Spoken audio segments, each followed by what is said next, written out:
नमस्कार विद्यार्थी मित्रांनो, मी ऐश्वर्या रणसिंग आपल्या सर्वांचे इन्फिनिटी अकॅडमीच्या यूट्यूब चॅनलवरती सहर्ष स्वागत करते.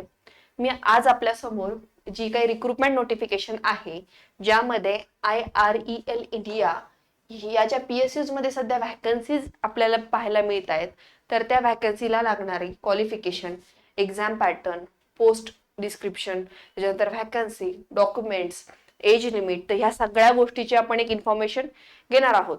विद्यार्थी मित्रांनो, माहिती आहे मला की तुम्ही सध्या स्टेट लेवलच्या एक्झामसाठी बरेचसे लोक प्रिपरेशन करत आहेत, ज्याच्यामध्ये आता जे अपकमिंग व्हॅकन्सीज आहेत जसं जसं की BMC, WRDJ आणि जशाच पुढच्या ज्या एक्झाम नगर परिषद आणि MIDC, या एक्झामसाठी तुम्ही सध्या प्रिपरेशन करत आहात. परंतु त्या एक्झामचं प्रिपरेशन करताना देखील तुम्हाला ही जी मिळणारी अपॉर्च्युनिटी आहे, तर या अपॉर्च्युनिटीकडं तुम्ही दुर्लक्ष नाही केलं पाहिजे. कारण ह्या एक्झाम्सला लागणारा टेक्निकल सिलेबस आणि तुम्ही जो अभ्यास करणार आहात ज्या स्टेट लेवलच्या एक्झामसाठी, त्याला असणारा सिलेबस हा सिमिलरच आहे. सो तुम्ही अशा प्रकारच्या व्हॅकन्सीकडे दुर्लक्ष न करता त्याची एक अपॉर्च्युनिटी म्हणून तुम्ही या एक्झाम तुम्हाला देता आल्या पाहिजे. कारण होतं कसं की आपल्या सगळ्या एक्झाम या TCS IBPS या कंडक्ट करत असतात आणि यांची देखील एक्झाम कंडक्टिंग बॉडी ही TCS आणि IBPSच असते. सो या एक्झाम्स दिल्यामुळं तुमची एक प्रॅक्टिस होऊ शकते एखाद्या टेक्निकल एक्झामची, किंवा सेंट्रल लेवलच्या एक्झाम्स दिल्यानंतर तुमची जी काही लेवल टेक्निकलची एक बिल्टअप होती, तर त्याचा तुम्हाला फायदा हा स्टेट लेवलच्या एक्झाम्सला प्रिपेअर करताना होतोच. कारण जेव्हा तुम्ही एक स्टेप अहेड जाऊन प्रिपरेशन करता, त्या टाइमला स्टेट लेवलचे एक्झाम्सचं प्रिपरेशन करताना तुम्हाला त्याचा नक्कीच फायदा होतो. त्यामुळंच ह्या अशा प्रकारच्या व्हॅकन्सीचा तुम्ही नक्कीच फायदा घ्या आणि या अशा प्रकारचे जे PSUचे फॉर्म्स सुटतात, तर त्याचं ते देखील तुम्ही भरत जा. तर ही काय आहे, IREL इंडिया लिमिटेड ही एक गव्हर्नमेंट अंडरटेकन PSUज आहे, जी ॲटॉमिक एनर्जी या डिपार्टमेंटला बिलॉंग करते. तर ही जी ऍडव्हर्टाइजमेंट आहे, ती ऍडव्हर्टाइजमेंटचा जो नंबर आहे तो HRM 2023 हा नंबर असून, या ऍडव्हर्टाइजमेंट मध्ये जी रिक्रुटमेंट आहे ती कोणती पोस्ट आहे, तर नॉन युनियनाइज्ड सुपरवायझरी ट्रेनिंग. तर या पोस्टसाठी तुम्ही आता जी काय आपली अपकमिंग जी इन्फॉर्मेशन आहे ते तुम्ही पाहणार आहात. तर सगळ्यात पहिल्यांदा एक ब्रीफ इन्फॉर्मेशन आपण IREL बद्दल घेऊयात. तर IREL इंडिया काय limited is a mini Ratna category 1 PSUज आहे, जी सेंट्रल पब्लिक सेक्टर अंडरटेकिंग आहे. त्याच्यानंतर under the administrative control of department of atomic energy, having its corporate office at Mumbai and its operating its mineral sand mining and mineral processing plant at Kerala, then Tamil Nadu and Odisha. तर ही जी PSUज आहे ती Miniratna category 1 ची PSUज आहेत. त्याच्यामुळं ह्याचे जे प्लांट्स आहेत ते मुंबई, केरला, तामिळनाडू, ओडिसा ह्या चार प्लेसेसमध्ये ही PSU वर्क करते. आणि ही जी PSU आहे ती ॲटॉमिक एनर्जीच्या अंडर काम करते. सो ही एक चांगल्या प्रकारची PSUज आहे. त्याच्यानंतर इम्पॉर्टंट डेट्स आपण सगळ्यात आधी पाहूया. तर opening date of online registration हे 30/10/2023 म्हणजे 30 ऑक्टोबरला ह्या एक्झामच्या फॉर्म ओपनिंग सुरू झालेली आहे. त्याच्यानंतर last date of online application ही 14/11/2023 म्हणजे 14 नोव्हेंबरला या फॉर्मची लास्ट डेट आहे. आणि ऑनलाईन पेमेंटसाठी देखील 30 डेट आहे, 14/11/2023. तर या ऍडव्हर्टाइजमेंटच्या इम्पॉर्टंट डेट्स आहेत. आता आपण डिटेल ऍडव्हर्टाइजमेंट पाहूया की ज्याच्यामध्ये व्हॅकन्सीज कशा प्रकारे आहेत. तर सगळ्यात प्रकारे ग्रॅज्युएट ट्रेनी फायनान्ससाठी 3 व्हॅकन्सीज आहेत. त्याच्यानंतर ग्रॅज्युएट ट्रेनी HR साठी 4 व्हॅकन्सीज आहेत. डिप्लोमा ट्रेनी साठी मेकॅनिकल, इलेक्ट्रिकल, सिव्हिल आणि केमिकल साठी 37 व्हॅकन्सीज आहेत. त्याच्यानंतर ट्रेनी जिओलॉजिस्ट आणि पेट्रोलॉजिस्ट साठी 8 व्हॅकन्सीज आहेत. ट्रेनी केमिस्ट साठी 4 व्हॅकन्सीज आहेत. आणि जो तुमचा ग्रेड पे आहे तो S0 ग्रेड पे आहे. म्हणजे तुमची जी सॅलरी असणार आहे ती S1 ग्रेडनी मिनिमम 25,000 ते 68,000 इतकी ह्या लेवलची सॅलरी असणार आहे. आणि मॅक्सिमम एज लिमिट हे 26 इयर्सचे. तर अशा प्रकारे आपल्याला या ऍडव्हर्टाइजमेंटमध्ये व्हॅकन्सी डिटेल पाहायला मिळते. त्याच्यानंतर terms and condition of trainee employment. त्याच्यामध्ये काय सांगितलंय, candidate selected for the post will be engaged as a trainee as per the company policy and shall be paid the stipend of 37,200 plus company accommodation HRA in case of non-availability of company accommodation and medical facility for self.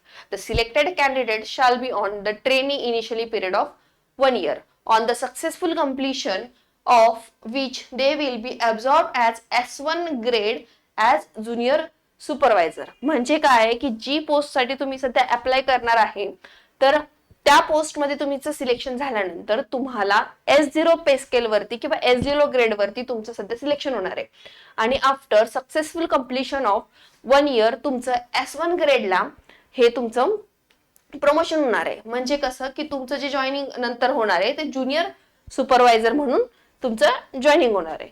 सध्या तुम्ही trainee म्हणून join करणार आहात.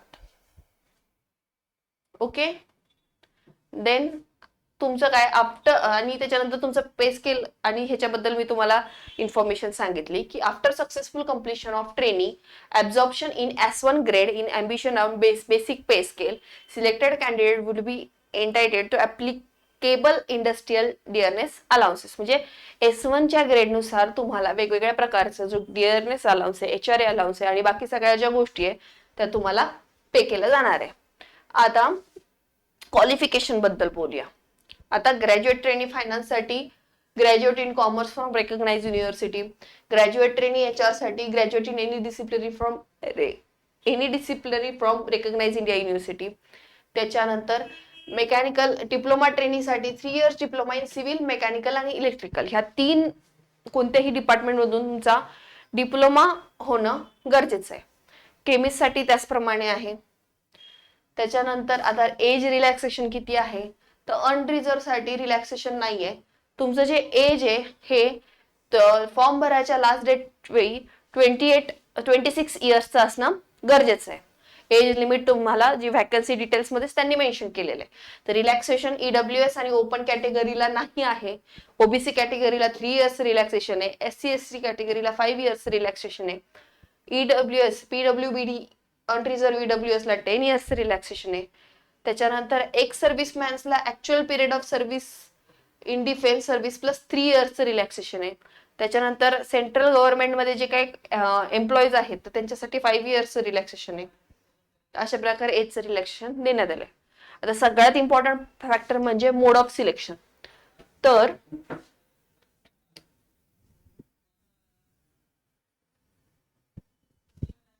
तर mode of selection मध्ये काय असणार आहे ते एकदा आपण पाहूया. तर mode of selection for the all the post would be consist of 1 written test, त्याच्यानंतर 2nd स्किल टेस्ट अँड जी कम्प्युटर प्रोफिशियन्सी वरती असणार आहे अँड सायकोमॅट्रिक टेस्ट जी की 3री लेवल असणार आहे. As applicable or any combination of this as may be prescribe for CBT. म्हणजे सगळ्यात अगोदर तुमची CBT टेस्ट असणार आहे. CBT टेस्ट त्याच्यानंतर candidate fulfilling the eligibility requirement criteria म्हणजे age experience will be called for the written test जी objective types असणार आहे अँड त्याच्यामध्ये मल्टिपल चॉईस क्वेश्चन्स असणार आहे. त्याच्यानंतर questions paper booklet of written test will be bilingual from both Hindi and English. म्हणजे तुमची जी CBT असणार आहे त्याची लँग्वेज ही हिंदी आणि इंग्लिश या 2 फॉर्मॅटमध्ये राहणार आहे. त्याच्यानंतर पहा written examination first level will be held for duration of 2 hours. त्याच्यानंतर paper 1 will be consist of 100 objective type questions on the professional knowledge. म्हणजे तुमच्या ज्या डिपार्टमेंटमध्ये तुमचा डिप्लोमा झालेला आहे तर त्या डिपार्टमेंटचे तुम्हाला पेपर 1 ला 100 क्वेश्चन हे राहणार आहेत. And paper 2 will be consist of 50 objective type questions on the general knowledge, general awareness, reasoning, numerical ability and general English with multiple choice answers in each paper. Paper 1 100 questions, paper 2 50 questions म्हणजे total 150 क्वेश्चनचा तुमचा paper राहणार आहे. त्याच्यानंतर each questions will carry 1 mark. There will be not any negative marking for any wrong answer. No marks will be awarded for unattempted questions. म्हणजे negative marking या ठिकाणी तुमची राहणार नाहीये आणि जेही कॅन्डिडेट ही CBT 1 पास करणार आहेत त्यांना पुढच्या स्टेजेससाठी हे इन्व्हाइट करण्यात येणार आहे. आता the second level test would be qualifying in nature. म्हणजे पहिली जी तुमचे जे मार्क्स सगळ्यात इम्पॉर्टंट तुमची फक्त CBT आहे. ज्या सेकंड स्टेजेस आहेत ह्या क्वालिफाईंग नेचर मध्ये आहेत. Candidate who attended second level test and failed to qualify will not be selected with respect to their score in written test. Then final selection of the candidate who qualified in second level test म्हणजे grade test, computer proficiency test as appropriate with psychometric test will be based on the marks obtained in written test only. म्हणजे काय की तुमची पहिली taste आहे ती फक्त तुमची इम्पॉर्टंट आहे ज्याच्यावरती तुमचं सिलेक्शन बेस आहे. जी तुमची सेकंड टेस्ट आहे ती जस्ट क्वालिफाईंग आहे, त्याचे मार्क्स तुमचे फायनल सिलेक्शनला पकडले जाणार नाहीये. The merit list of final selection will be appeared on the basis of performance in written test. Okay, तर अशा प्रकारे सगळी सिलेक्शन प्रोसेस आहे. आता ऍप्लिकेशन फीज बघूया.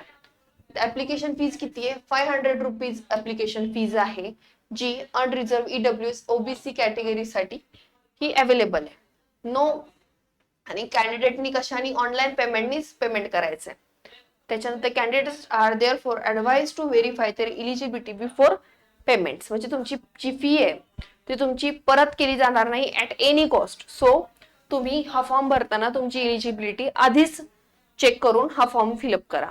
त्याच्यानंतर female and SC ST PWBD ESM category candidate are exempted from the payment of application of fee. म्हणजे female SC ST PWD आणि ESM हे कॅन्डिडेट हे फी पासून एक्झम्प्टेड आहे.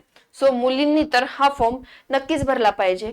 बिकॉज कारण ह्या फॉर्म मध्ये ह्या एक्झाममुळं तुमची जी टेक्निकलची जी लेवल आहे की तुमचा अभ्यास तुमचा कुठपर्यंत आलाय, तर या प्रकारचं जजमेंट करायला ही एक्झाम खूप फायद्यात ठरणार आहे. सो हा फॉर्म तुम्ही नक्कीच भरा. सो ही जी इन्फॉर्मेशन होती ती ही IRL या ज्या नोटिफिकेशन बद्दल तुम्हाला एक ब्रीफ इन्फॉर्मेशन देण्यासाठी हे सेशन घेण्यात आलं होतं. सो अशाच प्रकारची जी काही नोटिफिकेशन असतील PSUs मधले किंवा स्टेट गव्हर्नमेंट मध्ये, तर याच प्रकारचे नोटिफिकेशन आम्ही आमच्या युट्यूब चॅनलवरती देखील घेण्यात येणार आहे. सो हे चॅनल तुम्हाला जर ही इन्फॉर्मेशन आवडली असेल तर आमचं युट्यूब चॅनल नक्की सबस्क्राईब करा आणि तुमचे काही पण डाऊट्स असतील ते तुम्ही कमेंट सेक्शन मध्ये आम्हाला कळवू शकता. किंवा आणखी तुम्हाला काही इन्फॉर्मेशन पाहिजे असेल तर तुम्ही इन्फिनिटी अकॅडमीचा जो नंबर आहे त्या नंबरवरती देखील आम्हाला कॉन्टॅक्ट करून तुमचे डाऊट्स हे क्लिअर करू शकता. So this is all from my side. धन्यवाद.